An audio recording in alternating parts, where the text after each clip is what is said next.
வேதத்தை திறந்து வாசிக்கும்படியாக தெரிந்து கொண்ட வேத பகுதி ரோமருடைய புஸ்தகம் 11வது அதிகாரம் அதனுடைய 1வது வசனத்தை வாசிக்க கேட்போம். தேவன் தம்முடைய ஜனங்களை தள்ளிவிட்டாரோ என்று கேட்கிறேன். தள்ளிவிடவில்லையே, நானும் ஆபிரகாமின் சந்ததியிலும் பென்யமின் கோத்திரத்திலும் பிறந்த இஸ்ரவேலன். இப்படி இருக்க தேவன் தன்னுடைய ஜனத்தை தள்ளிவிட்டாரா? அப்படி இல்லையே. அப்படிங்கிறது அதோட முடிக்கல. பவுல் தன்னை குறித்து சொல்லுகிற போது சொல்லுகிறார், நான் பென்யமின் கோத்திரத்தில் பிறந்த இஸ்ரவேலன் என்று சொல்லி. இப்போ தேவ ஜனத்தை குறித்து பேசுகிற போது அங்கு கோத்திரத்தை குறித்து பவுல் பேச வேண்டிய தேவை வருது. பவுல் எந்த கோத்திரத்தை சார்ந்தவன்? பென்யமின் கோத்திரத்தை சார்ந்தவன். தேவன் இந்த வேதத்தை யாருக்காக எழுதி வைத்திருக்கிறார்? இஸ்ரவேலுக்காக எழுதி வைத்திருக்கிறார். அப்படி பார்த்தா நீங்களும் நானும் இந்தியனா இருந்துட்டு அல்லது தமிழனா இருந்துட்டு நீங்கள் தேவனை அறிந்து கொள்ள முடியுமானா முடியாது. ஏன்? இந்த வேதம் எங்கு பிறந்தவரை பற்றி பேசுது? இஸ்ரேல் தேசத்தில் பிறந்தவரை பற்றி பேசுது.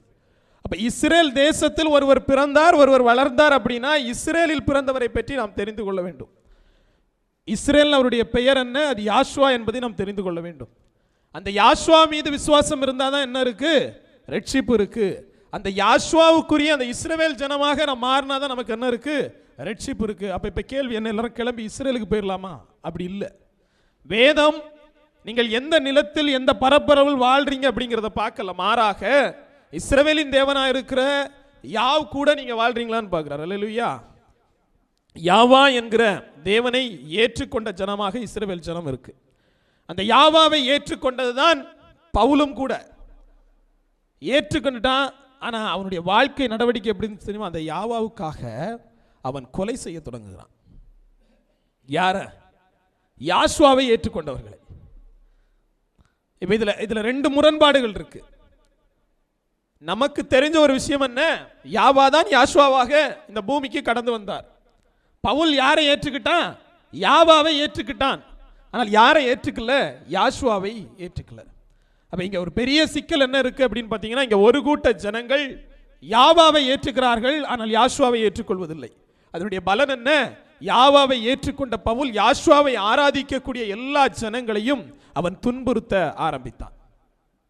இப்போ துன்புறுத்து கொண்டிருக்கக்கூடிய இந்த பவுல் தன்னை குறித்து சொல்லுகிற போது நான் பென்யமின் கோத்திரத்தை சார்ந்தவன் என்று சொல்லுகிறான்.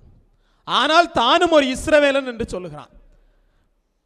அப்ப இஸ்ரவேல் தான் இஸ்ரவேலை துன்புறுத்தா? இஸ்ரவேலுக்குள்ளாடி கோத்திரங்கள் இருக்கு. அந்த இஸ்ரவேலுக்குள்ளாடியே தேவனை ஏற்றுக்கிட்டவன் ஏற்றுக்கொள்ளாதவன் என்கிற பிரிவுகள் இருக்கு. இப்ப நீங்க எந்த கோத்திரத்தை சார்ந்தவர்கள்? நீங்கள் தேவனை துன்பப்படுத்துகிற இஸ்ரவேலா அல்லது தேவனுக்கு ஊழியம் செய்யக்கூடிய இஸ்ரவேலா? நீங்கள் இஸ்ரவேல் தான், ஆனால் உங்களுடைய கோத்திரத்தை பரிசோதித்து பார்க்க வேண்டிய தேவை இங்க இருக்கு. அப்ப தேவ சமூகத்தில் கோத்திரத்தை குறித்து நீங்கள் ஆதியாகமத்தினுடைய புஸ்தகம் 49வது அதிகாரம் 27வது வசனத்தை வாசிக்கிற போது, பென்யமின் பீறுகிற ஓநாய் காலையில் தன் இரையை பட்சிப்பான், மாலையில் தான் கொள்ளையிட்டதை பங்கிடுவான் என்றான். பென்யமின் பீறுகிற ஓநாய் காலையில் தன் இரையை பட்சிப்பான், மாலையிலே தான் கொள்ளையிட்டதை பங்கிடுவான் என்று சொல்லி வேதவசனம் சொல்லுகிறது. இது யாரு சொல்றது? யார் சொல்றது? யாக்கோபு சொல்றது. யாக்கோபு சாக போகிறதுக்கு முன்னாடி 12 கோத்திரத்தையும் கூப்பிடுறான், எல்லாம் இங்க வாங்க அப்படின்ட்டு. 12 கோத்திரத்துல பென்யமீனை பார்த்து சொல்றாரு, நீ பீறுகிற ஓநாய் என்று சொல்லி. ஆனால் அவனுக்கு பிடித்த மகன் யாரு தான்? இந்த பென்யமின் தான். அவனுக்கு ரொம்ப பிடித்த மகன் பென்யமின். தனக்கு வயதான காலத்தில் பிறந்த யோசேப்பு, அவன் அடிமையாக கொல்லப்பட்ட பிற்பாடு யோசேப்பு இருந்த இடத்தில் தான் பென்யமினை வைத்துக் கொண்டான். சகோதரோடு அனுப்புவதில்லை. நான் பென்யமினை இழக்க மாட்டேன், எனக்கு பென்யமின் ரொம்ப முக்கியம்ட்டு பென்யமினை தன்னோடு வைத்துக் கொண்டார். அந்த பென்யமினை யோசேப்பு கேட்கிற போது, இவர்கள் இங்க வந்து பென்யமினை அனுப்புன்னு சொல்லும் போது, ஏய் அதெல்லாம் முடியவே செய்யாது, என் பிள்ளை நான் எப்படி அனுப்புறது அப்படின்னு சண்டை போட்டவர் இன்னைக்கு பென்யமீனை குறித்து ஒரு தீர்க்க தரிசனம் சொல்லுகிறார். பென்யமீன் பீறுகிற ஓநாய் என்று சொல்லி. பென்யமீன் பீறுகிற ஓநாய் காலையில் தன் இரையை பட்சிக்கிறான், மாலையில் தான் கொள்ளையிட்டதை பங்கிடுவான் என்று சொல்லி. இப்ப நமக்கு ஏதோ அப்ப பென்யமின் வில்லம் போல அப்படின்னு தெரியுது. ஆனா வேத வசனம் சொல்லுகிறது பென்யமினுக்கு 2 பகுதிகள் இருக்கிறது. காலையில் ஒரு செயல் இருக்கு, மாலையில் ஒரு செயல் இருக்கு என்று சொல்லி பென்யமீனை குறித்து தேவன் ஒரு தீர்க்க தரிசனமாக யாக்கோபின் மூலம் உரைக்கிறார். 2 விதமான செயல்பாடுகள், காலையிலும் மாலையிலும். அவனை ஓனா என்று சொல்லி வேதவசனம் சொல்லுவதற்கான காரணம் என்ன என்பதை நீங்க புரிஞ்சுக்கணும். பென்யமின் கோத்திரத்தில் வந்த ஒவ்வொருவரும் எப்படிப்பட்டவர்களாக இருந்தார்கள் என்பதை நாம் அறிந்து கொள்ள வேண்டும். இந்த பென்யமீனுக்கும் எனக்கும் என்ன சம்பந்தம் அப்படி நீங்க கேள்வி கேட்கலாம். இஸ்ரவேல் கோத்திரத்தை குறித்து தெரிந்தால் மட்டும்தான் நான் எந்த குணாதிசயத்தை உடைய இஸ்ரவேலனாக இருக்கிறேன் நம்ம தெரிஞ்சுக்கொள்ள முடியும். இதுல எல்லா கோத்திரத்தை உடையவர்களும் தேவனுடைய சமூகத்தில் கிட்டி சேர்வதில்லை. எல்லா கோத்திரத்தையும் தேவன் ஏற்றுக்கொள்வதே இல்லை. ஆனால் அவர் இஸ்ரவேலரை நேசிக்கிறார். அப்படின்னா நம்மளும் இஸ்ரவேலர்னு சொல்லிட்டு இருக்கலாம். ஆனால் இஸ்ரவேலுக்குள்ளாடி ஒரு 12 கோத்திரம் இருக்கு.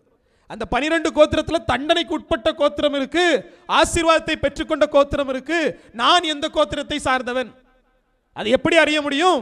நம்முடைய குணநலங்களின் மூலமாக அறிய முடியும். 12 கோத்திரத்தில் நான் எதோடு ஒன்றி போகிறேன் என்பதை குறித்து நாம் அறிய முடியும். அப்படி ஆனால் இங்கு இருக்கக்கூடிய பென்யமின் கோத்திரத்தை குறித்து நாம் அறிந்து கொள்வதும் அவசியமா இருக்குது. பென்யமீனுக்கு 2 விதமான நிலைமை இருக்கிறது. ஒன்று காலையில், ஒன்று மாலையில் என்று சொல்லி கூறப்படுது. வாசிக்கலாம் 1 சாமுவேலுடைய புஸ்தகம் 14வது அதிகாரம் 47வது வசனத்தை வாசிங்க.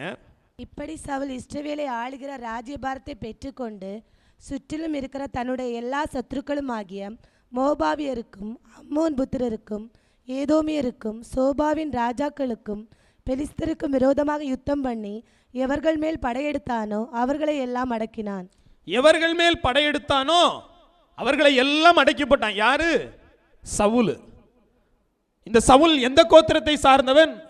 அவன் பென்யமின் கோத்திரத்தை சார்ந்தவன். பென்யமின் கோத்திரத்தை சார்ந்த இந்த சவுலை ஆசீர்வதிப்பதற்காக சாமுவேல் கடந்து வருகிறார். இந்த சவுல் ராஜாவாக மாறுகிறான். இந்த சவுல் செய்வதெல்லாம் வாய்க்கப்பட்டது. அவன் போரிட்ட இடமெல்லாம் வெற்றியை அவன் பெற்றுக்கொண்டான்.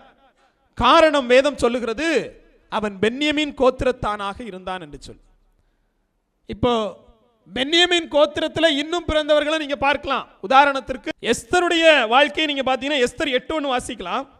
அன்றைய தினம் ஆகசூர் ராஜா யூதரின் சத்ருவாய் இருந்த ஆமோனின் வீட்டை ராஜாத்தியாகிய எஸ்தருக்கு கொடுத்தான். மொர்தெகாய் ராஜ சமூகத்தில் வந்தான். அவன் தனக்கு இன்ன உறவு என்பதை எஸ்தர் அறிவித்திருந்தாள். பாருங்க, ஆமான் எனக்கூடியவன் ஒருத்தன் இருந்தான். அவன் எஸ்தருக்கு விரோதமான, மொர்தெகாய்க்கு விரோதமாக, இஸ்ரவேலுக்கு விரோதமாக அவன் செயல்பட்டு கொண்டிருந்தான். யூதர்களை கொண்டு குவிக்க வேண்டும் என்று சொல்லி எண்ணம் கொண்டிருந்தான். அந்த நேரத்தில் ராஜா இருக்கக்கூடியதிலேயே அழகான ஒரு சௌந்தரியனை கொண்டு வாருங்கள் என்று கேட்கிற போது எஸ்தர் தான் யூதன் என்பதை மறைத்து, தான் இஸ்ரவேலன் என்பதை மறைத்து அந்த இடத்திலே சௌந்தரியாக இருந்தபடியினால் அவள் ராஜஸ்திரீயாக மாற்றப்படுகிறாள். ஆனால் அவருடைய கோத்திரம் என்ன என்று சொல்லி வேதம் சொல்லுகிற போது அவள் பென்யமின் கோத்திரத்தை சார்ந்தவள் என்று சொல்லி வேதம் சொல்லுகிறது. அப்ப இந்த பென்யமின் கோத்திரத்தை சார்ந்து யூத தேசத்தில் வாழ்ந்து வந்த இந்த எஸ்தரும் இந்த மர்கதாவும் எப்படிப்பட்டவங்களா இருந்தாங்க? பங்கிட்டு கொண்டாங்க. எதை? ஒரு ராஜ்யத்தையே பங்கிட்டு கொண்டாங்க. அந்த அரசரிடத்திலிருந்து மோதிரம் யாருக்கு போகுது? மொர்தெகாய் கரத்துக்கு போகுது. நீ என்ன செய்யறியோ அதான்ப்பா சட்டம், நீ பார்த்துக்கோ. நான் உனக்கு எதிரியினுடைய ஆமானுடைய வீட்டை மட்டுமல்ல ஒட்டுமொத்த ராஜ்யத்தையும் உனக்கு கொடுக்கிறேன்னு சொல்லிட்டு கொடுத்துட்டாரு. இப்ப ராஜ்யம் யாருடைய கரத்தில் கொடுக்கப்பட்டது? பென்யமினுடைய கோத்திரத்தின் கரத்தில் கொடுக்கப்பட்டது. இங்கு பென்யமின் கோத்திரத்திற்கு அந்த ராஜ்யம் பங்கிடப்பட்டது. 2 பேர் அதன் அதிகாரியாக இருந்தார்கள். ஒருவர் யாரு? எஸ்தரு, இன்னொன்னு மொர்தெகாய். நான் இதை எதுக்கு சொல்ல வரேன்னா, வேதத்தில் பல கதைகள் வருது. ஆனால் அவை எல்லாம் கோத்திரத்தினுடைய சாயல்ல தான் இடம்பெறுது. ஒரு கோத்திரத்துக்குன்னு ஒரு குணத்தை கொடுத்துறாரு, ஒரு ஆசீர்வாதத்தை கொடுத்துறாரு. அந்த குணத்தின் அடிப்படையில் அவன் செய்யற இடத்துல அவன் வெற்றியை பெறான். அந்த குணத்தின் அடிப்படையில் அந்த கோத்திரத்தில் பிறந்தபடியினால் அவன் ராஜ்யத்தை தனக்குள் பிரித்துக் கொள்கிறான். அவன் செய்வதெல்லாம் வாய்க்கிறது. இப்படி ஒவ்வொரு கோத்திரத்திற்குமான ஆசீர்வாதம் எழுதப்பட்டுடுச்சு. இப்பதான் நீங்க எதை சிந்திக்கணும்? மொத்தம் 12 கோத்திரம்னா உங்களுக்கு ஜோசியம் பார்க்கிறோம்ல, எப்படி பார்க்கிறான்? அப்போ கோத்திரங்கள் தெரிந்தால் நீங்கள் எந்த கோத்திரத்தை உடையவர்கள் என்பதை அறிந்தால் ஒவ்வொரு கோத்திரத்துக்கும் ஒவ்வொரு சிம்பல் இருக்கு. நீங்க அப்படி தானே வச்சிருக்காங்க இல்லையா? யூதா கோத்திரத்துக்கு என்ன சிம்பல்? சிங்கம்னு சொல்லிட்டு வேதம் சொல்லுது இல்லையா? ஒவ்வொரு கோத்திரத்திற்கும் ஒவ்வொரு அடையாளங்களை வேதமே கொடுத்திருக்கு. அப்ப இதனுடைய ஆழம் என்ன? நாம் எந்த கோத்திரம் என்பதை தெரிந்து கொண்டால் நாம் எப்படிப்பட்ட ஆசீர்வாதத்தை பெற்றுக்கொள்வோம் தெரிந்து கொள்வோம். இப்ப அது தெரியாம தான் என்ன பண்ணிட்டு இருக்கோம்? கையை கொண்டு போய் காமிக்கிறது. எனக்கு என்ன நடக்கும்னு பாருங்க. எனக்கு தெரிஞ்ச ஒரு தம்பி, ஒரு பேர் வந்து கலையரசன், மாணவர் உரிமைகள் கழகத்தில் செந்தூர் அப்படின்னு சொல்லிட்டு ஒரு தம்பி இருந்தாப்புல, மதுரை மாவட்ட தலைவரா. அவரோடு இயக்கத்தில் இணைந்த தம்பியுடைய பேர் கலையரசன்கிற ஒரு பேர். நான் அவரை பார்த்துருக்கேன், அவரிடத்துல பேசியிருக்கிறேன். தம்பி சின்ன பையன், ஒரு 19 வயசில் கல்யாணம் முடிச்சிட்டான், 3 பிள்ளை பத்துட்டான். இன்னைக்கு நான் பார்க்குறேன் அகோரின்னு வருது. யாரெல்லாம் யூடியூப் யூஸ் பண்ணுறீங்களோ தெரியும், கலையரசன் என்கிற அகோரின்னு வருது. எனக்கெல்லாம் பார்த்தபோது பரிதாபம் ஆயிடுச்சு. ஏன்னா இவன் யாருன்னு எனக்கு தெரியும், யாருன்னு எனக்கு தெரியும். ஆனால் இன்னைக்கு எப்படி ஆயிடுச்சு? அகோரி என்று சொல்லி மாற்றப்பட்டிருக்கு. அவன் சொல்றாப்புல, யார் என்னிடத்தில் வந்தாலும் நான் என்ன பண்ணுவேன், உங்க சாவு டேட்டை நான் சொல்லி கொடுக்குறேன், உனக்கு சூனியம் வைக்கிறேன், பிரிஞ்ச காதலர்களை சேர்த்து வைக்கிறேன். ஆக மொத்தத்தில் ப்ரொமோஷன். எதுக்கு? காசு சம்பாதிக்க ஏதாவது வழி வேணும்ட்டு. பக்கத்தில் இருக்கக்கூடிய தம்பியை நல்லா தெரியும், தம்பி யாரு என்னன்னு முழுசா தெரியும். தம்பி அப்படியே போயிட்டு என்ன பண்றாரு, அவர் ஒரு நாட்டிய கலைஞர், கோயிலில் போயெல்லாம் ஆட்டம் ஆடக்கூடியவர், மாணவர்களுக்கு அதை கற்பித்து கொடுக்கக்கூடியவர். திடீர்னு என்ன சொல்லிடுச்சு, வீட்டில் உள்ள பிரச்சனைகளினூடாக அந்த நிறுவனம் பூட்டப்பட்டுடுச்சு. என்ன செய்யறதுன்னு தெரியல. தம்பி அப்படியே கிளம்பி மும்பைக்கு போயிட்டார். ஏன்னா இங்கே எல்லாமே போயிடுச்சு. தமிழ்நாட்டில் ஓரளவுக்கு ஒரு வசதி வாய்ப்போடு இருந்த தம்பி, நடனம் ஆடி சம்பாதிச்ச தம்பி, ஓரளவுக்கு பணம் இருந்துச்சு. திடீர்னு பிரச்சனை வந்துச்சு, என்ன பண்ணணும்னு தெரியல, பொண்டாட்டி பிள்ளைகளை விட்டுக்கிட்டு மும்பை போயிட்டார். மும்பை போகும்போது அங்கே பார்த்தா ஒருத்தன் போகிறான், ஒரு அகோரின்னு சொல்லிட்டு ஒரு கெட்டப்பில் ஒருத்தன் போகிறான். அவன் பின்னாடி ஒரு 6 மாதம் போயிட்டு இங்கே வந்துட்டு, நான் அகோரி. அகோரினா நீ எங்கே இருக்கணும்? காட்டில் இருக்கணும். ஆனால் இங்கே வந்துக்கிட்டு என்ன வேலை பார்க்குறோம்? எல்லாம் கையை கொடு, உன் சாவு டேட் என்னன்னு சொல்கிறேன், நீ எப்படி நல்லா ஆகலான்னு சொல்கிறேன். நான் இது எதுக்கு சொல்கிறேன்னா, அவன் கையை பார்த்து நல்லா ஆகிட்டு போயிடலாம்ல, அவன் கையை பார்த்து நல்லா ஆகிட்டு போயிடலாம்ல. இந்த பீச் பக்கம்லாம் போனீங்கன்னா, தம்பி என்னன்னாலும் சொல்கிறேன்ப்பா, கையை காட்டுப்பாங்கிறான். அவன் கையை பார்த்து அவன் நல்லா இருந்திருக்கலாமா இல்லையா? அப்போ ஏன் உங்களுடைய வாழ்க்கையை வேதத்தால் நிர்ணயிக்க முடியும். எந்த கோத்திரங்கிறத நீங்கள் தெரிந்து கொள்ள முடியும். அதுக்கு யாரு தேவையில்லை, இன்னொருத்தன் தேவையில்லை. ஆனாலும் நம்ம ஜனம் என்ன பண்ணணும் தெரியுமா? ஏய், அவன் சொல்றபடிலாம் நடக்குதுன்னு பக்கத்து வீட்டுக்காரி சொல்லிட்டா, நமக்கும் என்னன்னு கேட்டு பார்ப்போமே ஆர்வம் வந்துடுது இல்லையா? என்னதான் சூனியம் வைக்கிறான்னு பார்ப்போம். பக்கத்து வீட்டுக்காரி ரொம்ப ஓவரா பண்றா, அவளுக்கு நம்மளும் ஒரு சூனியத்தை வச்சு விட்டுருவோம் இல்லையா? இருக்குது, இன்னைக்கு நடக்குது. நீ பார்த்தீங்கன்னா எனக்கு தெரிஞ்ச நிறைய கிறிஸ்தவ சபைகளில், அது எங்க ஹிந்து கோயில்களில் வழிபடுறதுங்கிறது சாதாரணமாயிடுச்சு. நான் இப்படியே போனால் கிறிஸ்தவ கோயிலுக்கு போவேன், இப்படியே வேளாங்கண்ணி போனால் பக்கத்தில் இருக்க கோயிலுக்கு சேர்த்து போயிட்டு வருவேன் இல்லையா? அந்த மாதிரி நிலைமைகள் இருக்கு. ஏன்? நீ கடவுள் யாருன்னு தெரியல, இன்னைக்கு எதை நான் செய்யணும் எதை செய்யக்கூடாதுன்னு தெரியல. அப்போ வேதத்தின்படி நீங்கள் எந்த கோத்திரம் என்று தெரிந்து கொண்டாலே உங்களுக்கான ஆசீர்வாதத்தை நீங்கள் தெரிந்து கொள்ள முடியும். அப்படி பார்த்தா உங்களுடைய செயல்பாடுகளின் நிமித்தம் நீங்கள் கோத்திரத்தில் சேர்க்கப்படுகிறீர்கள். உங்களுடைய கிரியைகளின் நிமித்தம் தான் நீங்கள் ஒரு கோத்திரத்தில் சேர்க்கப்படுறீங்க. நீங்கள் பிறப்பால் எந்த கோத்திரத்தை உடையவர்களும் அல்ல, ஆனால் உங்களுடைய செயல்பாடுகளால் நீங்கள் எந்த கோத்திரம் என்பதை தெரிந்து கொள்ள முடியும். அப்போ தேவ சமூகத்தில் கையை கொண்டு போய் எங்கேயும் காட்ட வேண்டிய தேவையில்லை, வேதம் தெளிவாக தெரிஞ்சா போதும். வேதத்தினூடாக நான் எந்த கோத்திரத்தை சார்ந்தவன், நான் எந்த குணாதிசயத்தை உடையவன் அப்படிங்கிறத நம்ம என்ன படிக்கலாம், தெரிஞ்சுக்கலாம். எனக்கு தெரிஞ்சு நான் ஒரு தடவை ஒரு ஜூஸ் கடையில் ஜூஸ் குடிச்சிட்டு இருக்கும்போது ஒரு வயசானவர் வந்துட்டு, தம்பி உங்கள்கிட்ட பேசலாமா அப்படின்னாரு. அவர் யாருன்னு எனக்கு தெரியாது, ஆனால் அவர் ஜோசியர் போல எனக்கு தெரியல, ஆனால் ஆள் டிப்டாப்பாக இருக்கார். தம்பி உங்கள்கிட்ட பேசலாமா அப்படின்னாரு. அப்புறம் பார்த்தீங்கன்னா கையை காட்டுவீங்களான்னு கேட்டார், வேலையை பாரியான்னு. அடுத்து திருப்பி எனக்கு உங்கள் பேரை மட்டும் சொல்ல முடியுமா அப்படின்னாரு. ரொம்ப நச்சரிக்கிறானேன்னு சொல்லிட்டு என் பேரை சொல்கிறேன். சொன்ன உடனே அவர், தம்பி நீங்கள் யார் கீழே நிற்க மாட்டீங்க, நீங்கள் அப்படி இருப்பீங்க இப்படி இருப்பீங்க ஓரளவுக்கு மேலே. சரி, அவர் அடுத்தது உங்கள் ஃபோன் நம்பர் கிடைக்குமா அப்படின்னாரு. நான் ஜூஸ் குடிச்சது காசு கொடுத்து நான் கிளம்பிட்டேன், அவ்வளோதான். ஏன் அப்படின்னா அவர் சொன்னதில் 10ல் உனக்கு ஒன்று ஒரு உண்மையிலேயே இருக்குமா அப்படிங்கிற மாதிரி தோணிடும். ஏன்? அடுத்தபடி அடுத்த நோக்கமே என்னதான், சத்துரு எப்படி தான் வருவான் தெரியுமா? சொல்றானப்பா, பரவாயில்லாம சொல்றானே, கொடுத்து தான் பார்ப்போமே. கையை பார்க்காமலே இவ்வளவு சொல்றானே, கையை கொடுத்துதான் பார்ப்போம், வந்துடும். ஏன்? இதுக்குன்னே ஒரு கூட்டம் அலையும், தேவனுடைய பிள்ளைகளை வஞ்சிப்பதற்குனே ஒரு கூட்டம் அலையும். நமக்கு இது பாவம் என்பது தெளிவான அறிவோடு இருந்தீங்கன்னா, வேதம் சொல்லுது நீ இதை செய்யக்கூடாதுன்னு, செஞ்சுதான் பார்ப்பேன்னு அது என்ன ஆயிருது? துணிகரமாயிருது. ஆனால் இன்னைக்கு இது நடைமுறையில் இருக்கா? நல்ல நேரம் பார்க்கறது நடைமுறையில் இருக்கா? இருக்குது. கையை கொண்டு போய் கொடுக்கறது நடைமுறையில் இருக்கா? இருக்குது. ஜாதகம் எழுதுவது அதெல்லாம் ஒரு சாதாரண விஷயம் ஆயிடுச்சு. என்ன ஜாதகமும் இல்லையா அப்படிங்கிறான். என்ன என்ன ராசி உங்களுக்கு அப்படின்னு கேட்கான். அப்போ இங்க இருக்கக்கூடிய உலகத்தோடு ஒட்டு வாழக்கூடியவர்கள் ஒன்றை புரிந்து கொள்ளணும். நீங்கள் யாரிடத்தில் உங்களுடைய கரத்தை கொடுக்க வேண்டும் என்பது வேதத்தில் இருக்கு. யார்கிட்ட கொண்டு போய் கொடுக்க கூடாதுன்னு என்ன இருக்கு? வேதத்தில் இருக்கு. குறி பார்க்க கூடாதுன்னு என்ன இருக்கு? வேதத்தில் இருக்கு. அப்ப வேதத்தின்படி வாழ ஆரம்பிச்சீங்கன்னா முதல்ல சில குணாதிசயங்களை நம்ம விட்டு அகற்ற வேண்டும். ஒரு கோத்திரத்துக்கு ஃபிட்டா இருக்கணும். இப்ப இங்க என்ன பிரச்சனைனா, திடுதுப்புன்னு பிரேயர் பண்ணும்போது ஒரு கோத்திரத்தில் சேர்த்துடுறாரு, திடீர்னு பாவம் சொல்லும்போது இன்னொரு கோத்திரம் சேர்த்துறாரு. நிமிஷத்துக்கு நிமிஷம் கோத்திரம் மாறியப்பா. ஏன்? செயல்பாடுகள் எப்படி இல்ல, அனலும் இல்ல குளிரும் இல்லாம இருக்கு. உன்னை எந்த இடத்துல சேர்க்கறதுன்னு தெரியல. அவரே சொல்லிட்டாரு, கொஞ்ச நாள் பார்ப்பேன், இப்படியே ஜம்ப் பண்ணிட்டு இருந்தேன்னா உன்னை வாந்தி பண்ணி போடுவேங்கிறார். அப்ப தேவ சமூகத்தில் என்னுடைய குணாதிசயங்களை நான் வரையறுத்து கொள்ள வேண்டும். நான் எந்த கோத்திரத்தை உடையவனாக வாழ வேண்டும் என்பதை நான் தீர்மானித்துக் கொள்ள வேண்டும். சவுல் என்கிற ஒருவன் இருந்தான், அவன் ராஜ்யத்தை கைப்பற்றி விட்டான். எஸ்தர் என்கிற ஒருத்தர் இருந்தார், ராஜ்யத்தை கைப்பற்றுகிறார்கள், இரண்டாக பிரித்துக் கொள்கிறார்கள். இதெல்லாம் எதன் மூலமாக நடக்கிறது என்று சொன்னால், தீர்க்க தரிசனம் ஒன்று ஒவ்வொரு கோத்திரத்தை குறித்தும் சொல்லப்பட்டிருக்கிறது. அந்த கோத்திரத்தை உடையவன் இப்படிதான் இருப்பான் அப்படிங்கிறது சொல்லப்பட்டிருக்கு.